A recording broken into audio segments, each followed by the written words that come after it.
작은 헌신 큰 역사. 작은 헌신 큰 역사. 이번 한국을 방문하면서 느꼈던 마음, 하나님께서 주신 마음을 이렇게 요약했습니다. 작은 헌신 큰 역사. 이번 방문에 과제가 있었습니다. 개신교 선교 현장, 역사 현장을 둘러보는 것이었습니다. 초기 선교사들이 밟았던 땅, 선교했던 그 땅과 교회들, 또 그 선교사들의 복음을 듣고 헌신했던 사람들, 그들을 통해서 세워졌던 교회들을 방문했습니다. 제 고향 강화에 그 첫 교회들이 세워졌다는 것도 알게 됐습니다. 그래서 교산교회라는 것도 방문했고, 또 제 아내가 잘하고 또 사역을 배웠던 강화의 가장 서쪽 끝섬인 그 주문도 서도중앙교회, 그곳에서 예배도 함께 드렸습니다. 강화 성공의 성당, 서울의 양화진, 정동교회, 인천의 내릭교회, 홍천의 남궁옥 기념관, 춘천교회, 많은 교회들을 방문하게 됐습니다. 질문이 있었죠. 어떤 질문이었냐면 이런 것이었습니다. 하나님께서 우리 미국에서 이렇게 살고 있는데 우리가 과연 어떤 하나님의 큰 역사의 물줄기 안에서 이 모든 역사가 진행되어 왔을까? 그것이 질문이었고, 이제 과거는 그랬다면 앞으로는 어떻게 나가야 될 것인가? 하나님이 연결시켜주는 이 큰 역사 가운데 우리가 어떻게 연결되며, 그리고 어느 곳에서 역할을 제대로 감당해야 될 것인가? 큰 그림을 봐야 그 길을 바르게 가게 되는 줄 믿습니다. 그렇죠? 그림이 보여야 되지 않겠습니까? 창립 100주년 기념으로 세웠는데 신축한 그 외에 불이 난 교회도 방문했습니다.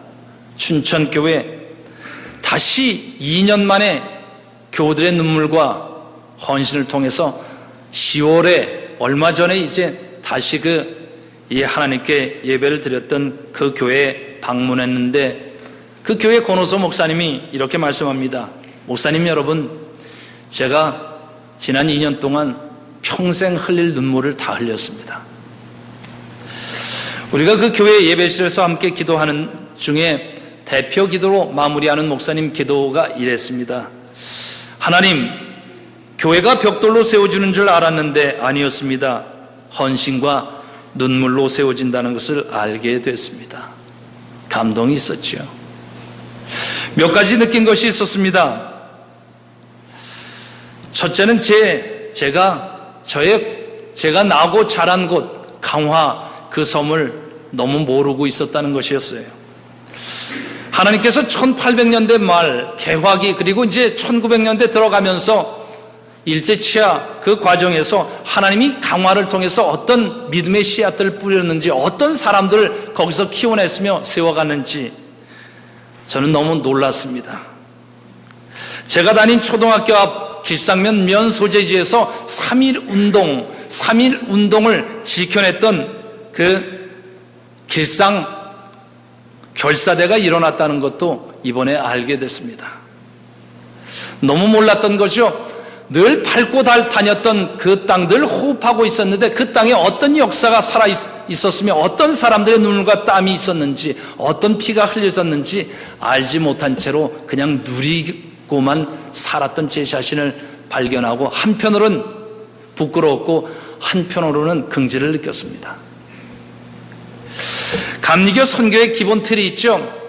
들어가는 곳마다 학교를 세운다, 병원을 세운다, 교회를 세운다, 세 축을 항상 세웠죠.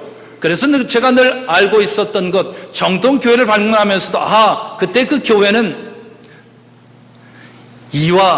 이화학당을, 그 다음에 배제학당을 세웠다는 것, 그리고 그 외에 배화 여러 학교들을 세웠다는 것을 제가 들어서 알았고 지식으로 알고 있었지만, 실제로 정동교회 방문하면서 그 옆에 서 있는 그 학교들을 보면서 하나님께서 어떤 마음으로 이 일들을 세웠는지, 또 이 일을 감당했던 그 선교사님들과 그 일에 협력했던 사람들이 어떤 열망과 소원을 가지고 세웠는지, 어떤 좌절과 눈물을 통해서 이 모든 일들이 세워졌는지, 그것을 지식으로만 갖고 있던 것이 이젠 가슴으로 느껴지게 됐습니다. 은혜였어요. 또 양화진 선교사 묘역의 묘비 앞에 서는 그런 기회가 있었습니다. 어떤 사람들이 한국의 그 땅을 밟았는지, 그들이 생명의 씨앗을 어떻게 뿌렸으며 어디서 그들이 묻혔는지 그 현장을 실제로 볼 수가 있었습니다. 한 비명엔 이렇게 써 있었습니다. 내게 1000개의 생명이 있다면 나는 그 1000개의 생명을 한국 땅에 뿌리리라. 선교사로 와서 9개월 만에 병을 얻어서 죽은 어느 여선교사의 그 소원이 그 비문에 적혀 있었어요. 저는 그 묘비 앞에서 부끄러웠습니다. 한국 사람보다 한국 땅을 더 사랑했던 그 선교사들의 그 무덤이 그곳에 있었고, 한국 땅은 바로 그들을 통해서 이 하나님의 빛과 자유를 경험하게 된 것 아닙니까? 복음. 아펜셀러의 그 기도 비문 앞에도 섰습니다. 내용은 이랬습니다. 우리는 부활절 아침에 이곳에 왔습니다. 그날 사망의 권세를 이기신 주께서 이 백성을 얽어맨 결박을 끊으사 하나님의 자녀로서의 자유와 빛을 주시옵소서. 1885년 4월 5일 부활절 날이었죠. 바로 제물포에 상륙하면서 드린 아펜셀러의 선교사 첫 기도 앞에서 정신이 번쩍 들었습니다. 어떤 기도를 드리는가, 어떤 현장에서 기도를 드리는가 생각하지 못했던 그 순간들이 새로워졌습니다. 하나님께서 저에게 몇 가지 깨우침을 주셨어요. 2가지만 나누면 이렇습니다. 첫 번째, 저는 한국이 한국 사람들의 땅인 줄 알았습니다. 우리의 역사를 보면 만주, 시베리아에서 내려온 동이족이라는 거죠. 그래서 그들이 혈통으로 묶여진 배달민족이고, 그리고 한국은 끊임없이 그렇게 세워져 왔다. 근대 넘어오면서도 우리는 한국 땅은 그렇게 세워졌다, 그렇게 느끼고 있었는데, 이번에 하나님께 주시는 느낌은 달랐습니다. 그것은 이것이었습니다. 한국은 한국 사람이라는 혈연으로 이루어진 한민족의 땅이 아니라 하나님의 보내신 사람들, 하나님의 보내신 사람들을 통해서, 응답한 사람들을 통해서 세워지는 하나님이 세우시는 나라라는 느낌이 강했어요. 하나님이 세우시는 나라. 혈통 안에 갇힌 나라가 아니라 정말 하나님이 세워나가는, 하나님이 일하시는 그런 나라라는 느낌이 강했습니다. 두 번째는 이것이었습니다. 그동안 목회 현장에 있었음에도 불구하고 목회가 때로는 일상이 되어버리지 않습니까? 그래서 그 현장들을 방문하면서 나는 일상 속에 너무 깊이 묻혀있다, 그런 느낌이 많았어요.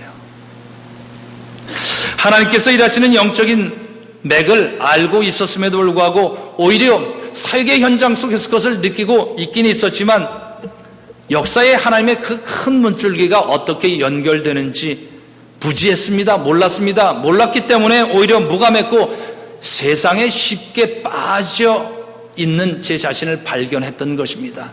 큰 역사의 물줄기를 알면, 느끼고 있었다면, 그걸 볼 수 있었다면 때로는 일상이 우리를 삼키려 해도 그것을 이겨내는 힘이 있었을 텐데 쉽게 빠져드는 이유가 어디 있는지를 알게 됐다는 것입니다. 20대의 태평양, 한 달 이상 일본을 거쳐서 한국에 들어온 많은 선교사들, 한국 땅에 생명의 씨앗을 뿌리겠다 하면서 거기에서 그 생을 마감했던 그 선교사들, 그들뿐만 아니라 복음에 반응하며 교회와 학교를 세웠고 일제의 나라를 빼앗긴 상황 속에선 오히려 일제의 협박과 강금에도 불구하고 좌절하지 않고 버텨냈던 그들, 그리고 그들 세대만 버틴 것이 아니라 다음 세대, 교육하면서 차세대를 세워나갔다는 그들의 열정과 그들의 헌신 앞에서 저는 한없이 부끄러움을 느꼈습니다. 그런데 감사한 것은 그 부끄러움이 저에게는 새로운 소망을 열어주는 힘이 됐어요. 저는 이렇게 믿습니다. 우리가 하나님 앞에서 부끄러움을 느끼는 것, 우리 죄인의 부족한 모습을 느끼는 건 그냥 부끄러움으로 끝는 것이 아니라 하나님께서 오히려 소망이라고 하는 새로운 금지의 땅, 새로운 가능성의 미래로 우리를 인도해내는 줄을 믿습니다. 그렇죠? 큰 역사의 물줄기, 하나님의 그 물줄기, 작은 헌신, 큰 역사, 그 길을 가고 있다는 긍지도 느끼게 된 것입니다. 저는 여러분들 긍지를 갖고 신앙생활 할 수 있길 주의 이름으로 축원합니다. 작은 헌신이지만 우리의 삶에 작은 것들이 많이 있지만 오히려 하나님께서 이끌어내시는 큰 역사를 보고 느낄 뿐만 아니라 그것을 항상 그 길에 설 수 있게 축복합니다. 우리를 돌아보게 되죠. 우리의 일상, 하루의 삶 여러분들 어떻습니까? 일주일을 우리가 살아내면 어떤 느낌이 있습니까? 일주일을 내가 살았는데 과연 나는 오늘도 우리가 주일 하나님의 이 전 앞에 와서 나의 하간의 삶을 한번 이렇게 되돌려보면서 짚어본다면 어떤 느낌이 있습니까? 낭비한 것 같은, 헛수고한 것 같은 그런 느낌이 강합니까? 아니면 역시 하나님께서 나에게 주셨던 삶, 작은 일상들, 내가 아이들 픽업하거나 아니면 밥을 나거나 일터에서 사람들을 만났던 모든 과정들은 역시 하나님께서 우리를 세워나간 큰 길이어서, 큰 역사였어. 어떤 느낌이 더 강하십니까? 저는 후자이길 주의 이름으로 축원합니다. 느껴야 되는 거죠. 날마다 반복되는 일들은 사실 우리를 힘들게 합니다. 반복 안에서는 타성이 붙게 되고, 타성이라는 것은 우리를 이제는 삼키게 되는 것 아니겠습니까? 그렇게 되는 중에 의미는 찾지 못하게 되고 오히려 소모되고 낭비되는 그 안에서 우리는 좌절하게 되죠. 네, 하나님의 질문은 이렇습니다. 너는 어디에 있느냐? 어떤 흐름 속에 너의 이름이 있으며 너의 삶이 있느냐? 오늘 역대기 1장 말씀이 그것을 우리에게 드러내줍니다. 사실 우리가 읽은 말씀은 아주 심플합니다. 그리고 반대로는 의미가 없는 것처럼 느껴지죠. 10사람의 이름이 거기에 딱 나옵니다. 이렇죠. 셈, 아르박사, 셀라, 에벨, 벨렉, 루, 수룩, 나홀, 데라, 아브라함, 곧 아브라함. 10명의 이름 등장합니다. 여러분들이 아는 이름은, 익숙한 이름은 여기서 어떤 겁니까? 한 3 정도 되죠? 어떤 분들은 2, 맨 앞에 셈과 맨 끝에 아브라함 또는 아브라함. 좀 더 아는 분은 아브라함의 그 아버지인 데라, 여기까지 갑니다. 좀 더 아는 분은 이제 나홀까지 가긴 하지만 사실은 2 이름을 빼면 다 낯선 이름들입니다. 그리고 셈과 아브라함은 알지만 그 나머지 사람들의 어떤 삶을 살았는지 성경은 아무 얘기도 하지 않습니다. 잊혀져도 적어놓지 않아도 될, 더구나 고대사에 생각해 보시길 바랍니다. 그 사람들의, 많은 사람들의 이름을 다 적어야 될 필요가 있었을까? 근데 왜 오늘 역대기 1장에서는 그들의 이름이 중요하지도 않은 것 같은 이름이 다 적혀 있을까? 역대기가 쓰여진 상황을 짚어볼 필요가 있습니다. 이것은 이스라엘이 이제는 남유다가 멸망하게 되고 바빌론 포로로 잡혀가게 됐습니다. 하나님은 그때 이스라엘 민족에게 질문했습니다. 역사를 다시 써라. 너희가 기억하고 있는 그냥 습관적으로 조상들이 너에게 암기시켜왔던, 구전되어왔던 그런 역사가 아니라 이제는 역사를 다시 써라. 그리고 그들 중에 어떤 사람들이 있었는지 그들의 이름을 하나하나 다시 기록하라고 했습니다. 그러면서 여기에 나와 있는 이 이름들입니다. 왜 이름들을 기록하라 했을까요? 수많은 이름이 등장하죠. 그런데 여기에서 정말 알지도 못하는 이 이름들을 왜 하나님께서는 다 기록하라 했을까? 나라가 멸망한 상황, 이제는 그 미래가 어떻게 될지 이제는 아무도 예측할 수 없는 상황, 어쩌면 바벨론이라는 거대 문화 속에 이제는 다 삼키움당하고 흡수당할 그런 위기 속에 있는 그런 상황 속에서 역사를 다시 기록하되 그 역사의 기록의 핵심은 뭘까? 여러분들, 많은 사람들이 이렇게 생각합니다. 역사하면 그것은 사건의 기록이다. 그렇죠? 여러 사건을 기록한 거라고 생각합니다. 예, 맞습니다. 그러나 역대기는 다시 얘기하고 있습니다. 역사는 사건의 연속이 아니라 역사의 핵심은 뭐라는 것입니까? 그건 사람이라는 것입니다. 사건은 그 사람이 사건을 만들어낸다는 것이고, 결국 역사라는 것은 어떤 사람들이 역사 중에 세워지느냐, 그 사람들이 중요하다는 것이고, 그 사람들 마음속에는 과연 어떤 마음을 가지고 있느냐. 역대기의 질문으로 하면 이겁니다. 누가 참 하나님의 사람이냐, 누가 참 이스라엘 사람이냐. 혈통으로서가 아니라 누가 하나님의 마음을 가지고 있는 사람이냐, 그 질문이 있는 거죠. 그러면서 그 한 사람 한 사람을 다 기록한 것입니다. 여기에 우리를 향한 질문이 있습니다. 오늘 우리가 예배를 드리지 않습니까?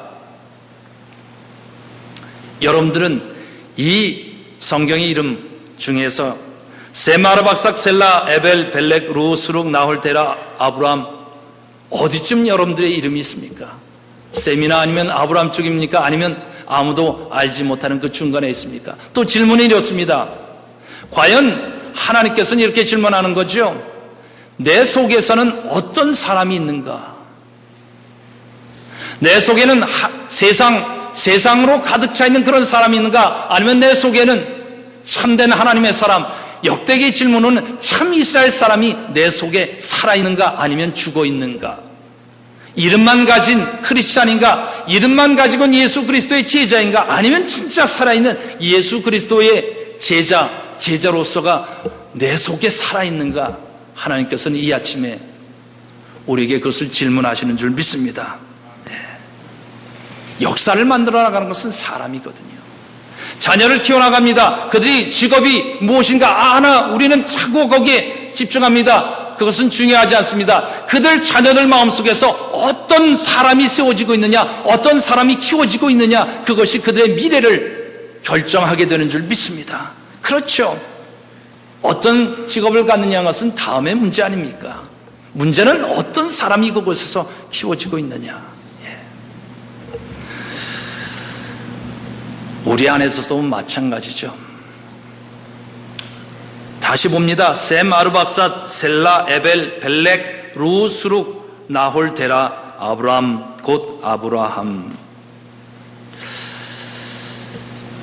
우리의 이름은 어디에 있으며 과연 오늘날 우리 속에 하나님은 어떤 질문을 하고 계시냐? 끊임없이 질문입니다.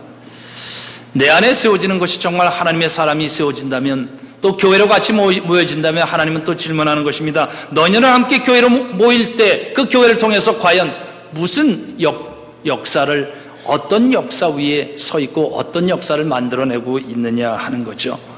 너희만을 위한 교회냐, 아니면 세상의 하나님의 빛을 밝혀나가는 그런 교회를 세워나가는 것인가, 아니면 내 인생 하나도 마찬가지입니다. 나 자신만을 위한 인생인가, 아니면 세상 하나님께 쓰시는 큰 역사에 쓰임받는 그런 사람이 내 안에서 키워지고 있느냐. 다음 주일 창립 44주년 감사주일이죠. 그래서 묵상하면서 하나님께 주시는 질문을 자꾸 짚어보는 것입니다. 44년 동안 세워왔다면 과연 앞으로는 어떻게 하나님께서 세워나갈 것인가? 무슨 일을 하나님께서는 우리를 통해서 하실 것인가? 오늘 내가 감당하고 있는 일들, 때로는 사소하기도 하고 때로는 힘들고 때로는 의미 없는 것 같지만 하나님은 그 역사 속에서 어떻게 미래를 연결해 내려고 하시는 것일까? 우리가 때로는 일상, 아이들 키우고 밥 해주고 라이드도 하고 악기도 가르치고 운동도 하게 하고 모든 작은 일, 그런데 그 작은 일이 그냥 작은 일로 끝날 것인가, 아니면 하나님께서 세워나가는 큰 역사에 맞물려 있는 사람으로 키워내는 것일까? 이런 질문도 해봅니다. 창립 44주년 또 한국 방문하면서 같이 느끼게 되는 하나님의 큰 질문입니다. 우리가 44주년을 어떻게 계산했는지 아세요? 1973년도 한인들이 교회를 창립했다는 것입니다. 그래서 한인의 역사만 44주년 기록했어요. 근데 우리가 예배를 드리고 있는 현장은 원래는 Granada Hills First United Methodist Church, 말하자면 이 자리는 그 이전에 하나님의 사람들이 와서 교회를 세웠고 그 부름 받은 사람들이 헌신해서 여기에 벽돌 한 장만 세우는 것이 아니라 그들의 눈물과 땀을 통해서 세웠던 복음의 현장이 이 자리였거든요. 한국의 땅이 선교사들이, 우리 한국 사람들만 땅이 아니라 선교사들 통해서 보내서 세워진 그런 땅으로 하나님께서 일하시는 땅이었다 한다면 과연 이 땅은 그냥 44주년의 역사라면, 그냥 우리의 역사라면 있을 것인지, 아니면 하나님께서 부르신 많은 사람들이 세워나간, 그래서 역사의 폭을 더 넓혀야 하는 그러면서 새롭게 미래를 세워나가야 되는 그런 질문은 혹시 있는 것은 아닌가? 그 앞에 다시 서보게 되는 것입니다. 여러분들, 무궁화꽃이 피었습니다. 얘기 들어보셨죠? 무궁화꽃이 피었습니다. 소설이 아니라 여러분들 어렸을 때 그거 있잖아요. 해봤어요? 무궁화꽃이 피었습니다. 앞에 순례가 있으면 딱 눈 감고 그러잖아요. 무궁화꽃이 피었습니다 하고 뒤를 탁 돌아보죠. 그럼 뒤에 있는 아이들이 어떻게 해요? 무궁화꽃이 피었습니다 하는 순간에 막 빨리 움직이는 거죠. 앞으로. 그렇죠? 그렇게 하는데 딱 빨리 하는 거죠. 무궁화꽃이 피었습니다 하면서 딱 돌아봤는데 걸렸어요. 걸리면 어떻게 되죠? 예. 앞으로 끌려 나와서 그 수에 손잡고 있어야 됩니다. 예. 또 이렇게 걸립니다. 그럼 자꾸 와서 손잡고 있어야 됩니다. 예. 근데 이 놀이가 이번에 제가 홍천에 가서 이 노래가 어떤 분이 만들었는지 그걸 알게 됐어요. 남궁옥이라는 분이었어요. 우리가 잘 아는 이제 찬송이 있습니다. 이 남궁옥. 이분이 이제 그 지은곡 삼천리 강산, 산천리 반도 금수강산, 예, 하나님 주신 동산. 우리가 이제 결단 찬송으로 하게 될 텐데, 예, 그 찬송을 지으신 분이에요. 근데 그분 그 기념박물관 통해서 그분의 헌신을 이제 보게 됐습니다. 그분이 이제는 독립협회 또 황성 심는 이런 것 상관하고 그 일들 하면서 일제 침략 그것들을 이제 알리고 하는 많은 일들을 하는 중에 일제 투옥 여러 번 당합니다. 2번 하게 됐고, 그래서 마지막 그분이 이제 돌아가시게 된 것도 투옥 한 번 더 당하고, 그리고 고문 후유증을 견디지 못해서 이제 돌아가시게 됐습니다. 중간에 그분이 이제는 낙향에서 홍천이라는 곳에, 마곡이라는 곳에 가서 교회를 세우고 학교를 세웠습니다. 무슨 일을 했냐면 이것이었습니다. 나라를 빼앗겼다. 어떻게 할 것이냐? 이제는 미래는 다음 세대다. 그리고 이들에게 무엇을 가르쳐야 되냐? 그래서 만든 놀이 중에 하나가 무궁화꽃이 피었습니다. 이거였어요. 뜻이 새로워졌습니다. 저희는 어렸을 때 그냥 마치 여러분들 다방구 하시잖아요. 그냥 닥치고 하면 다 돌아가고 그런 의미인 줄 알았어요. 근데 그것이 아니었어요. 아이들이 잡혀오죠. 그렇죠. 순례에 잡힙니다. 마치 노예처럼 이제는 결박당하는 겁니다. 그렇죠. 근데 다른 아이들이 뒤에 무궁화꽃이 피었습니다 하는 중에, 무궁화꽃이 피는 중에 움직이는 것입니다. 그렇죠. 끝나는 동안 멈춰서야 됩니다. 걸리지 말아야 됩니다. 그렇죠. 그리고 무궁화꽃이 피었습니다 하고 그 앞에 간 애가 아무나 거기 터치하게 되면 그 모든 아이들이 이제 풀려나게 되는 거죠. 다시 자유를 얻게 되는 거죠. 마치 말하자면 일제의 상황에서 억압되어 있던 그들, 그렇죠? 그들에 의해서 이 감옥에 갇혔거나 마음이 갇혔거나 했던 모든 그렇게 붙들려 있던 아이들이 이제는 무궁화꽃이 피었습니다. 그 사이에 움직였던 아이들이 가서 터치하는 중에 다 해방되는 경험이죠. 무슨 이 남궁옥 선생이 아이들에게 뭘 가르치고 싶었겠어요? 무궁화 꽃이 피는데 한 번 피고 끝나는 것이냐, 여러 번 반복해서 서너 달 동안 계속 피어나가는 것, 삼천리 반도 강역의 모든 곳에 아름답게 피는 이 꽃, 그렇죠? 이 꽃, 한국 사람을 상징했습니다. 이 꽃, 아이들한테 그런 거죠. 무궁화꽃이 피었습니다. 무궁화꽃이 피었습니다. 뭡니까? 우리 마음속에 무궁화꽃이 시들지 않고 떨어지지 않고 다시 핀다는 것입니다. 무궁화꽃이 피었습니다. 무궁화꽃이 피었습니다 하는 중에 이 한국 사람들 상징했던 그 꽃이 아이들 마음속에서 자꾸 피어나는 것입니다. 그러는 중에 뭐예요? 이제는 묶였던 것이 다 풀려나가게 되는 그 아이들이 만들어진다는 것입니다. 그 뒤에서 그들이 와서 이제 누군가를 터치하게 될 때 그들이 자유를 경험하게 되는 일들이 일어나게 된다는 것. 오늘 예배 끝나고 여기에서 쿼드에서 무궁화꽃이 피었습니다 한번 할까요? 참 의미가 있죠. 의미가 있었어요. 근데 여기에 핵심은 이건 것이에요. 교회를 세우고 학교를 세웠습니다. 어쩌고 보면 시골 아무도 주목하지 않은 작은 곳이었습니다. 그런데 그곳에서 작은 헌신이 하나님의 큰 역사 안에서 같이 맞물려 돌아가고 있었다는 것입니다. 우리의 삶은 그렇습니다. 우리가 가정에서 아이들 키워가나 아니면 우리가 작은 일들을 하면서 사람을 만나거나 그 모든 일들은 작은 일들입니다. 작은 헌신들입니다. 그러나 작은 헌신이 하나님 손에 붙들리면 그것이 하나님의 큰 역사가 되는 줄 믿습니다. 그렇죠? 하나님의 큰 역사.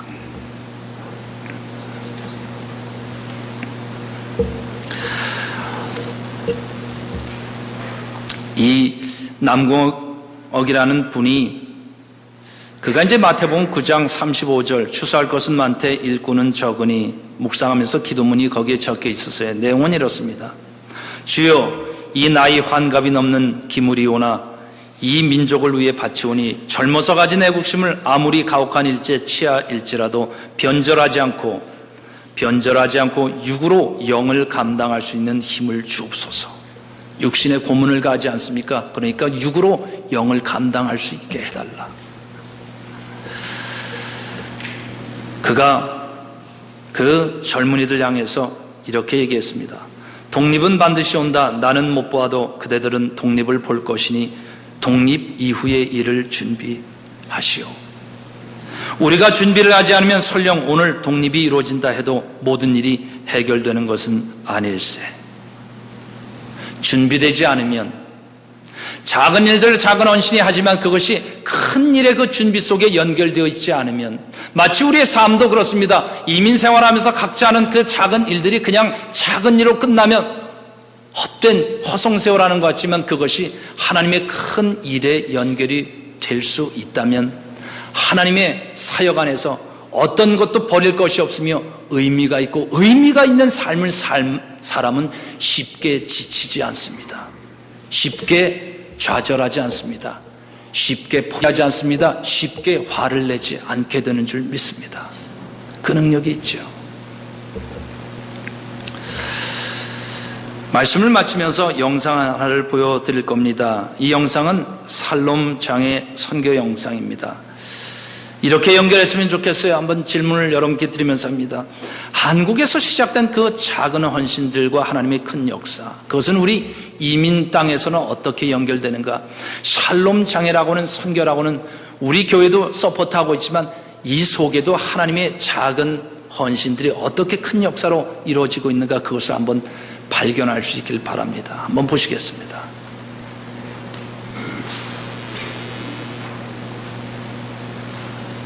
여호와는 나의 목자니 내가 부족함 없으리로다. 그가 나를 푸른 초장에 쉬게 하시고 인도하네. 군대에서 이렇게 수류탄이 터져서 부상을 입어서 두 다리하고 머리하고 이 어깨를 다쳐가지고 휠체어를 한 3년을 탔습니다. 그래가지고 늘 내가 언젠가는 내가 이 장애우들을 위해서 한번 사역을 해봐야 되겠다.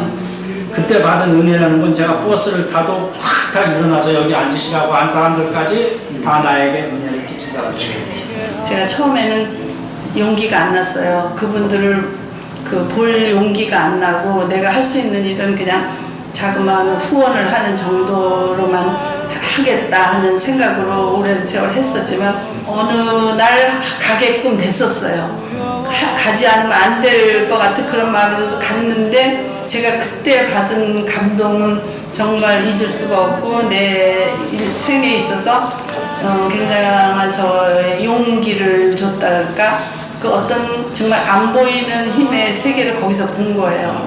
거기서 예배를 보면서 그 장애인들이 정말로 그 순수한 마음으로 받아들인다는 것이, 나는 거기에서 우리가 조그만 도움을 주는 게 아니라 그 사람들로부터 굉장한 도전을 받고 신앙에 대한 또 하나님에 대한 새로운 생각을 정말 해서 신앙이 뭘까, 우리가 믿는 걸 왜 믿을까, 그런 걸 많이 생각을 하게 됐어요.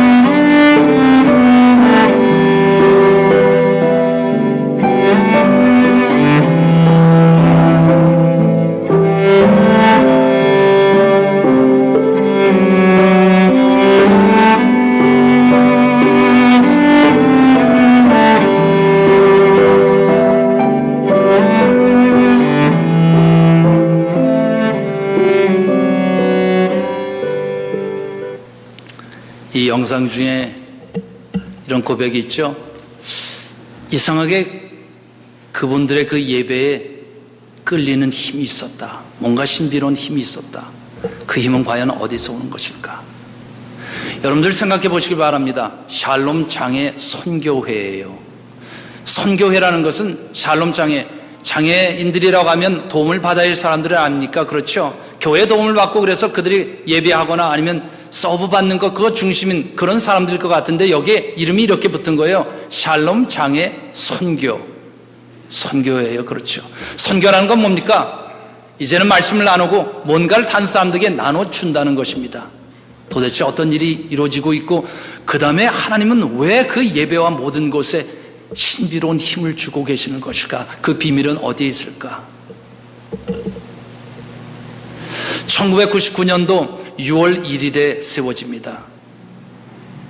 여러분들이 박모세 목사님은 압니다. 그도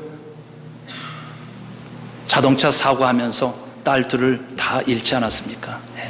그리고 아내는 그 사모님은 이제는 움직일 수 없는 사람이 됐죠. 그리고 나서 이제는 하나님께 준비시켜주고 시작된 그 일. 왜 여기에 하나님께서 신비로운 힘을 주실까? 역사를 보면 그렇습니다. 1999년 6월 1일에 딱 출발했는데 9월 달에 첫 사역을 합니다. 그게 뭔지 아십니까? 사랑의 윌체어 보내기 운동을 했습니다. 첫 번째. 그때 몇 대를 보냈냐면 미국에 보낸 것이 아니었습니다. 오히려 어려운 나라들, 어려운 제3국에 있는 그런 장애우들, 그들을 위해서 이제는 윌체어 보내기 했습니다. 47대 보냈어요. 지금까지 36회를 냈습니다. 그럼 계산해 보시길 바랍니다. 1999년에서 2017년 하면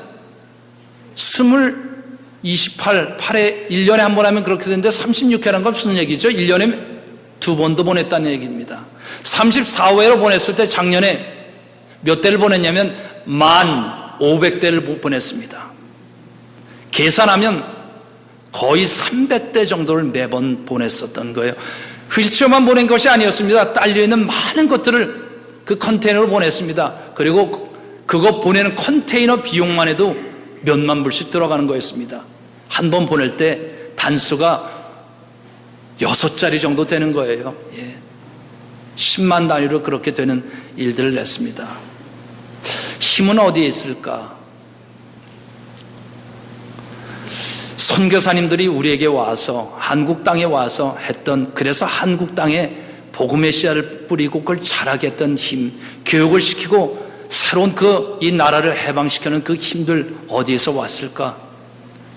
거기에는 큰 하나님의 역사를 미리 보는 비전이 있었다는 겁니다. 꿈. 비전이 있는 그 백성은 망하지 않는다 그랬죠. 묵시가 없는 백성은 방자에 행하거니와 계시가 없으면 백성들은 망하거니와, 반대로 얘기하면 비전, 하나님의 계시를 받아들이는 사람들은 이제는 망하지 않게 된다는 거죠.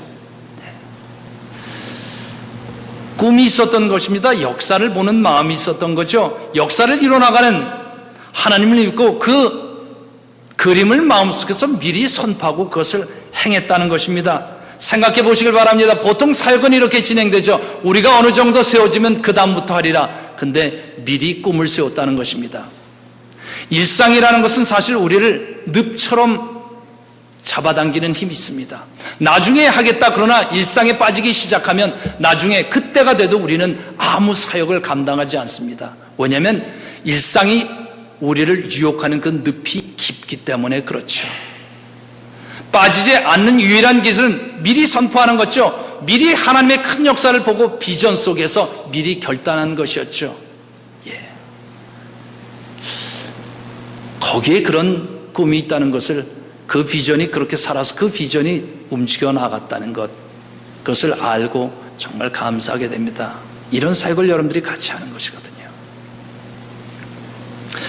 작은 헌신, 큰 역사. 한국 땅을 밟았던 무수한 선교사, 그 한 분 한 분, 한 사람 한 사람 보면 작은 일들이었습니다. 그런데 하나님은 그 작은 일들을 모아서 하나님의 큰 역사를 이뤄냈습니다. 교회도 마찬가지입니다. 우리의 작은 가정에서나 아니면 모든 일터에서의 작은 헌신, 교회 나와서 우리가 감당하는 작은 헌신들 하나하나 보면 작은 것이고 어쩌면 보잘것없습니다. 그러나 하나님 앞에 붙잡힌 모든 일들은 큰 하나님의 역사를 만들어낸 줄 믿습니다. 44주년 감사 예배, 하나님께서 우리에게 질문하시는 거죠. 작은 일 그 속에서 큰 역사를 보라, 새로운 눈을 장착하라는 것입니다. 한인들만의 44년이 아니라 이 장소에서 있었던 모든 하나님의 사람들의 역사를 연결해내는 것. 그랬을 때 미국 땅에서 우리가 하나님께서 어떻게 우리를 쓰실까? 순종하고 듣고자 하면 하나님께서 우리에게 꿈을 열어주시는 줄 믿습니다.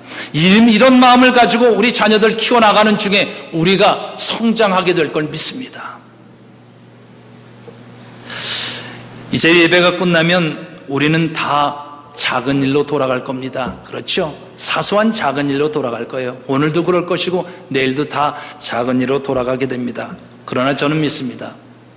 하나님 안에 마음을 연결하고 큰 역사 속에서, 큰 비전 속에서 나의 작은 일들, 그 일을 감당해내는 모든 사람은 작은 일 안에서 하나님의 큰 역사 안에 동참하게 될 걸 믿습니다. 헛된 일이 없을 것입니다.